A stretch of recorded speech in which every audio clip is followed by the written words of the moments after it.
Bienvenue dans notre podcast portant sur les littératures francophones et sur la question du sujet.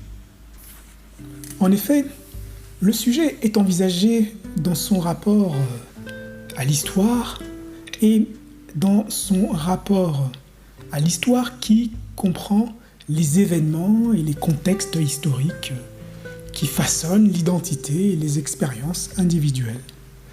C'est donc là un des premiers aspects que l'on peut mettre en avant pour ce sujet lorsqu'il est envisagé concrètement dans les textes littéraires.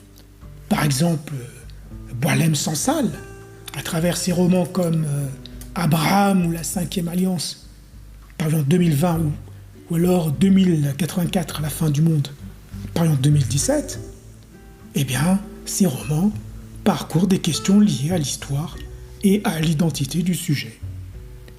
Le premier roman revisite l'épopée d'Abraham en le situant au Moyen-Orient contemporain, explorant les implications du monothéisme sur la société moderne. Dans 2084, Sansal imagine un futur dystopique ou un empire théocratique, l'Abystan, qui contrôle et transforme la mémoire collective à travers une nouvelle langue et un totalitarisme religieux. Ces personnages, comme Hati, défient ce régime en explorant des zones interdites, révélant ainsi les tensions entre histoire, identité individuelle et pouvoir politique. Après cette relation entre sujet et histoire, il y a la question de la mémoire individuelle et de la mémoire collective.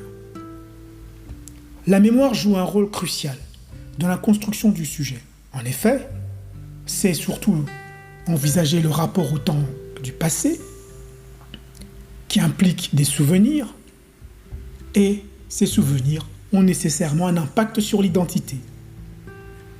Ainsi, les mémoires individuelles et les mémoires collectives façonnent le regard du monde. Qu'en est-il concrètement dans les textes ? Le roman Isia de Maïssa B investit le rapport au temps passé à travers l'histoire d'une jeune femme vivant à Alger.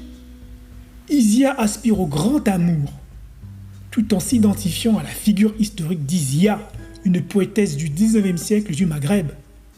Maïssa B réinvente cette figure en une icône féministe, confrontant ainsi les traditions restrictives de la société contemporaine dans laquelle est inscrite son héroïne algérienne.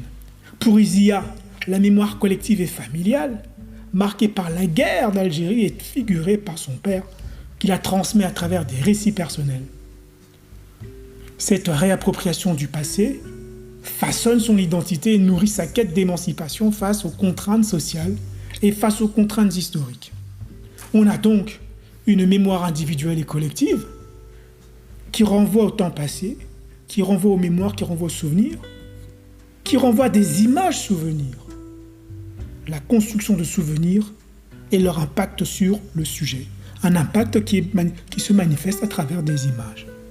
Le recueil Maison et Royaume de l'autrice mauricienne Marie-Thérèse Humbert informe sur la mémoire à travers des images souvenirs, particulièrement liées à l'enfance de l'énonciatrice. L'enfance se déroule à l'île Maurice et tous les récits constituant ce recueil sont des moments simples et fantastiques de sa vie, marqués par les maisons familiales qui deviennent des royaumes personnels. Humbert évoque notamment une grande maison coloniale franco-mauricienne sous l'administration britannique où l'enfance heureuse est altérée par la maladie du père et les déménagements forcés.